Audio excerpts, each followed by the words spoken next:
realize you're looking at one of the most powerful, curious, and effective new forms of digital self-care in 21st century. So the big question, how does a sound wave from a synthetic sponge tapping on a microphone actually make your brain tingle? And the answer lies in two fascinating concepts. So while most side effects are minimal, there is a distinct negative response some people have. And I was particularly interested in those because nobody really talks about any side effects of ASMR. Researchers have found concrete, measurable proof of ASMR's effect. So reduced heart rate, brain changes. I think I'm starting to get some tingling down my spine. Let's dive in.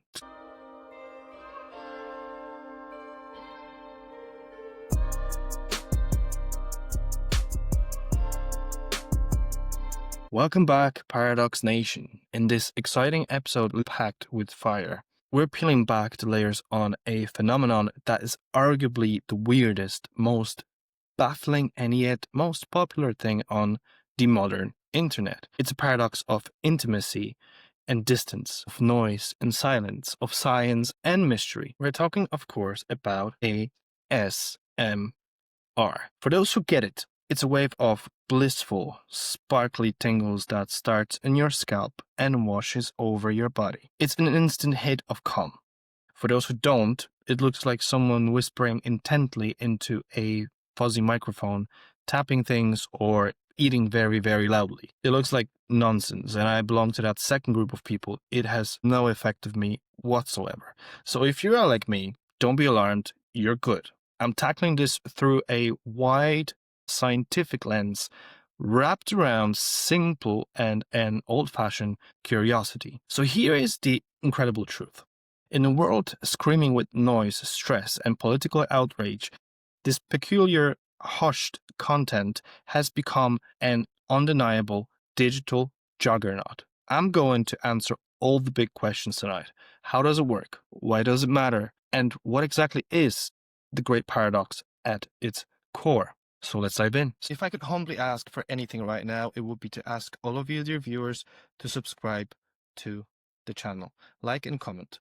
Without you, what I'm doing won't make much difference. My promise is to make every episode bigger and better. It's to make sure you get the best possible reviews, interesting information, paradoxes, obviously, and knowledge you couldn't possibly get anywhere else. So please, click that subscribe button and leave a like. It only takes 2 seconds, but it means a lot to me because it lets me know that I'm doing something valuable for you. Thank you, and back to the podcast. Let's start with the basics. ASMR stands for Autonomous Sensory Meridian Response. That's a mouthful, right?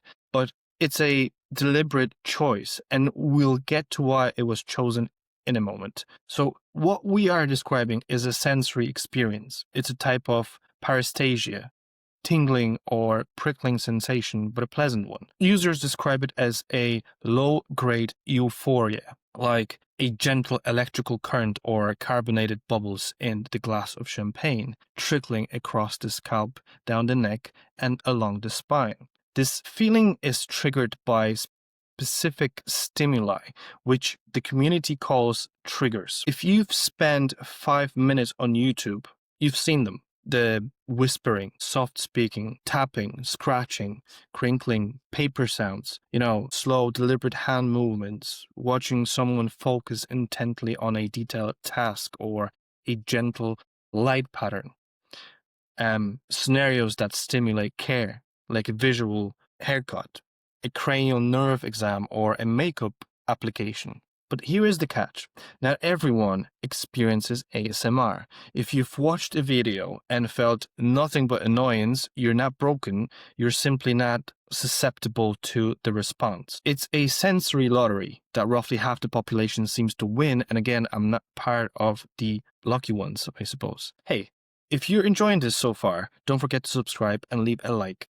I wanted to dive a little bit deeper into ASMR topic experiment, a little bit with, and created some of my own videos for ASMR watchers. So if you'd like to see them, go to my channel and click into the ASMR section to watch some of them and let me know what you think and if they actually work for you.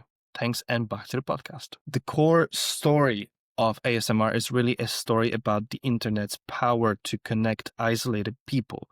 The sensation itself is not new.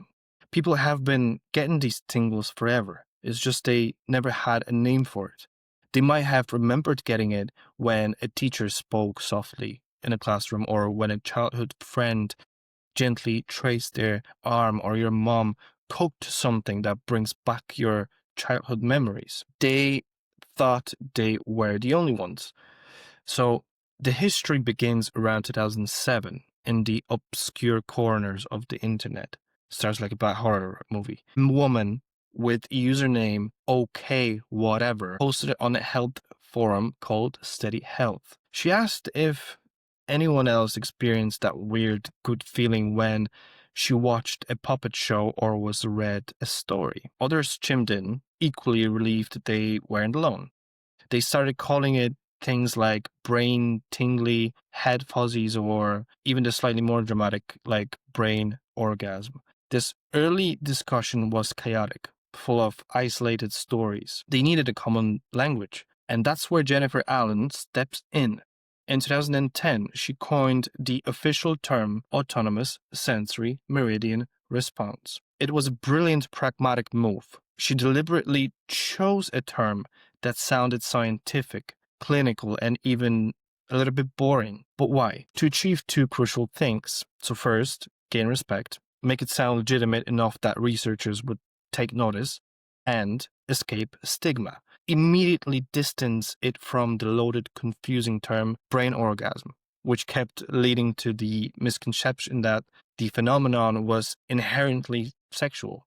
But is it? I don't know. I have no idea. Once it had that clinical cloak, the community exploded on YouTube. So creators or ASM artists started producing intentional trigger videos.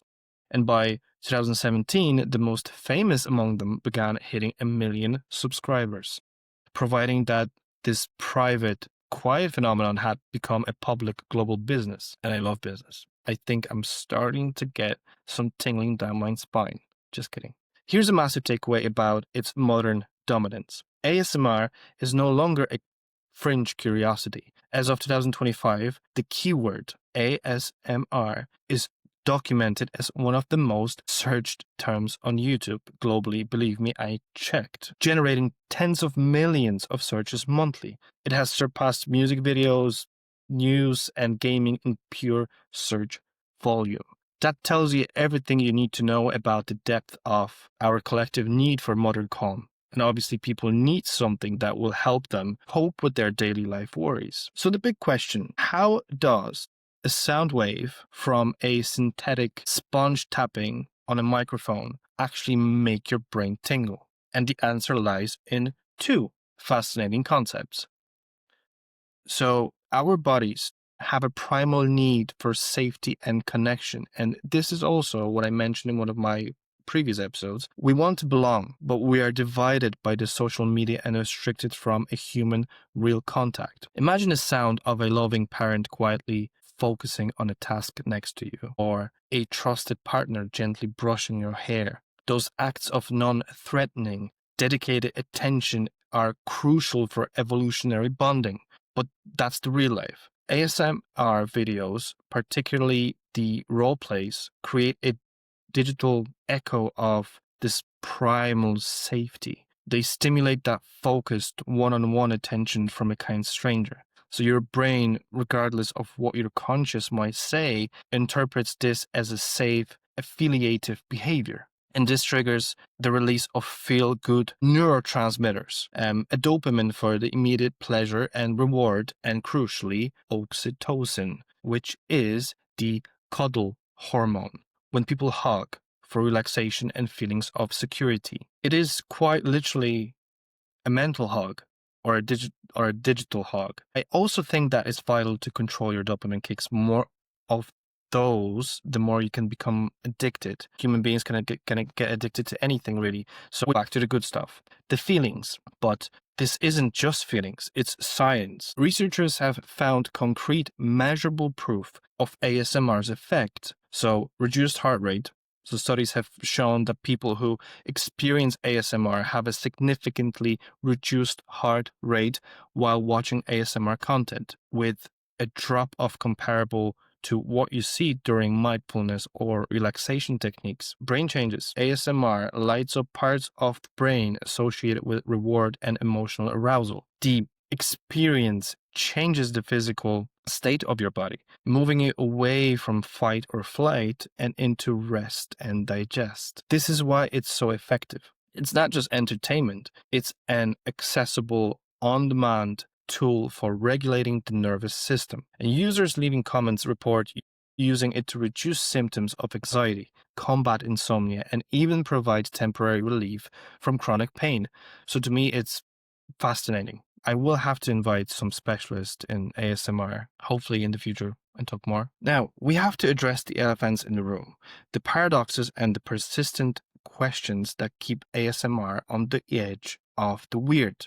The paradox. The central paradox of ASMR is the tension between what it feels like and how we try to define it. We try to use clinical terms, autonomous sensory meridian response, to explain an experience that is deeply, intensely emotional, intimate, and often tied to feelings of safety from childhood. The paradox is the tireless effort to rationalize this profoundly personal feeling into neat, quantifiable neurological data. We want science to explain the poetry of the tingles, and sometimes the science just can't capture the whole picture. This is the most common question. We need to be clear. For the vast majority of viewers and creators, ASMR is strictly non-sexual. If you were like, crap, when you just heard it, don't worry. There are other websites you can go to and get that kind of stimulation, but make sure you're over 18.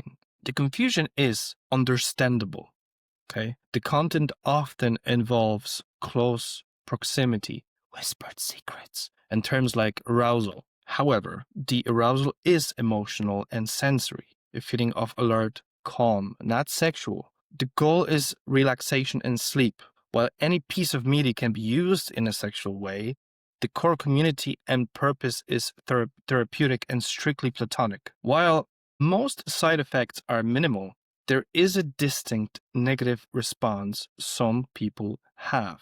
And I was particularly interested in those because nobody really talks about any side effects of ASMR, but there are some. So this is called misophonia, or the hatred of sound. For a person with misophonia, those gentle triggers, the chewing, the tapping, the breathing, don't cause calm.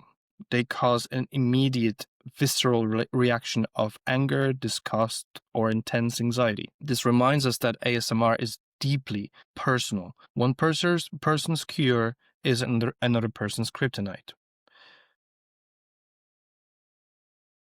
So where does this leave us? ASMR has come a full circle. It started as a nameless feeling, found a clinical name to gain legitimacy, and has now become an essential digital lifeline for millions. A clear sign that in the chaos of modern life, we are desperate for easy, accessible calm. It is a paradox, a simulated human connection delivered by a high-tech microphone, a feeling of intimacy provided by a total stranger on the internet, yet it works.